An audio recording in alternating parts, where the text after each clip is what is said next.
আমড়া মাখা খেতে কার না ভালো লাগে, সবারই পছন্দের একটা খাবার আমড়া মাখা। আমড়া মাখা করার জন্য আমি প্রথমে আমড়াগুলোকে একটু চিনি দিয়ে মেখে রেখে দিয়েছি। এখন একটা শুকনা মরিচ গুঁড়া করে নেব।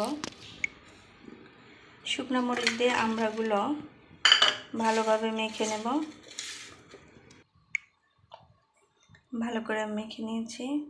এখন আমি দিয়ে দিচ্ছি বিট লবণ, দিয়ে দিব সরিষার তেল,